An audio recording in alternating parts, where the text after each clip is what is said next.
Okay, so it's the week after Thanksgiving, which means we're thick in the throes of winter holidays, right? There's a bunch of winter holidays that happen coming up into the month of December, no matter what you celebrate. And so I get a lot of questions from people whose children have recently come out as transgender or have in the past year. Like, this is your first year of heading into a holiday season with the transgender child, and they usually start with, what do I do about, and then, fill in whatever the thing is. What do I do about sending holiday cards or personalized items that we have for the holidays, or letting people know who don't know that we haven't seen in this past year, or like fill in all the things. And the good news is I've already written about that, most of those topics, on my website, or done videos about them here on Instagram. And what I'm going to do is I'm going to put together a post on my website in the next few days, by the end of the week, and it's going to stay up for the rest of this holiday season for you to reference those posts and videos all in one place, so that you can have answers to all of those questions that I have already answered. But I wanted to hop on here real quick and talk about one of them specifically, which is, what if I don't feel like celebrating the holidays this year? And friend, if that is you, I just want to tell you that I hear you and I feel your feelings, and I have been there. The first holiday season after my son Leo came out as transgender, which was in January, so January to December, I mean, that was almost a whole year. The only holidays that we celebrated were with or that I celebrated, I shouldn't say we, because me only. We celebrated with a little immediate family, so me, my husband, and our children, all the holidays. And then my family chose to celebrate with our extended family some of the holidays, and I opted out of all of them. And it was because I just couldn't. I just didn't feel like being around people. We have a lot of girls in our extended families. At the time, a lot of them were little. Some of them are teens or near teens now. That's how long it's been, but no, they weren't at the time. And while I love them all dearly, the idea of being around that many little girls that year, to me, was heartbreaking and sad. And I didn't see how I could pretend to be happy when happy was like the furthest thing from how I felt.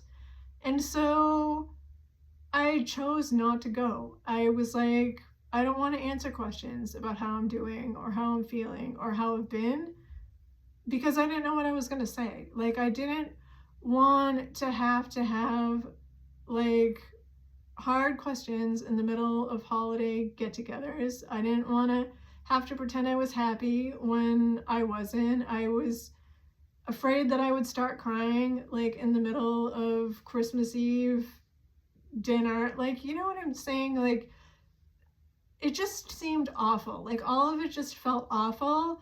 And I was like, I can't do that. So I'm not going, and they can either be okay with it or not. And it doesn't matter to me because it doesn't change how I feel about it.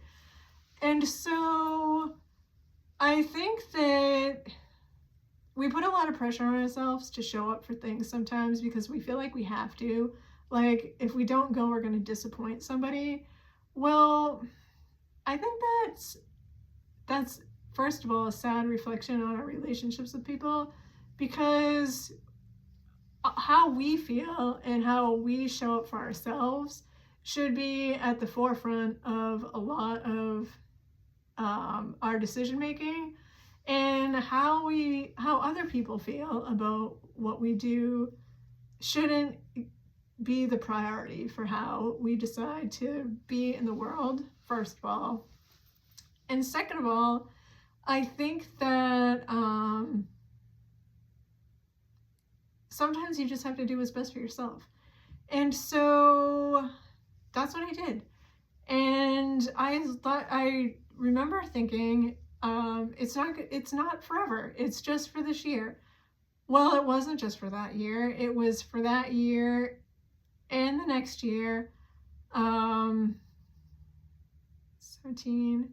It might have been 3 years. I don't think that's true. I think it was just 2, and I think I went for the 3rd year. It's hard to say because I was also a college student at the time, and then I was in grad school, and so I was very busy. Like, I graduated in 2018, and so I think 2018 I actually did go because I felt like I had just missed everybody for such a long time. But here's the thing, you get to decide, like, each time, do I feel like I can do this or not? And then you choose to go or host the thing, or you don't. And I remember in 2020, which we all remember 2020, right? I was feeling really discouraged because I hadn't seen my kids in such a long time. It had been the longest I had ever gone without seeing my kids. And I was also working that year outside of the house, which was super hard.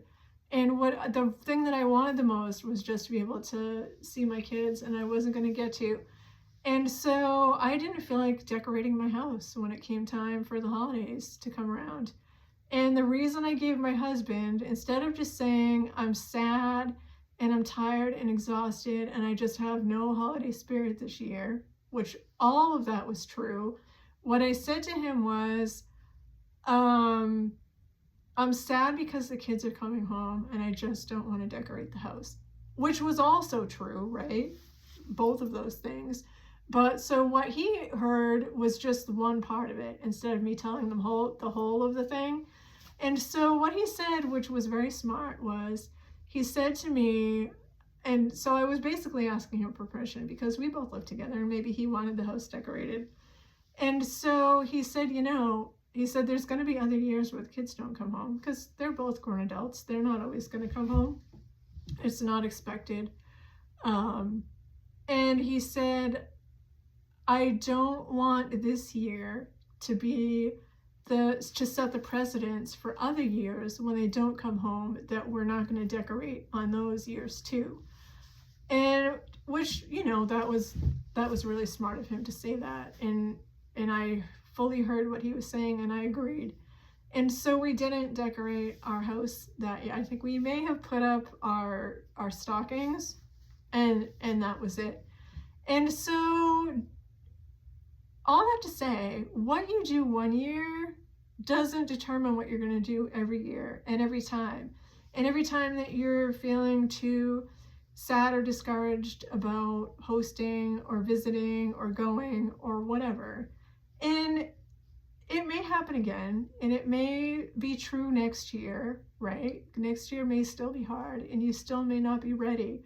And that's okay, but my point is it's not going to be forever. It won't be forever. There may be some people you don't get together with again because they may not be supportive of your child. That's different.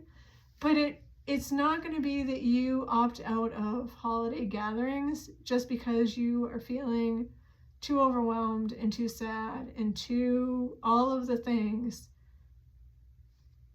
It won't happen forever. It's a temporary thing that is this year and maybe next year, and however long it takes for you to get to a place where you're like, okay, I'm feeling better and things are okay again and we can do this and it's going to be all right. And so I just wanted to hop on here and say that, and I didn't intend for it to be 10 minutes, but sometimes you have a lot to say. And if you have any questions or you just want to, offer some thoughts or whatever, you can feel free to drop them in the comments, or you can always feel free to send me a message or an email, and I'm happy to, you know, talk more about it with you. And that's true, you know, more than just this week, like whenever you want to or need the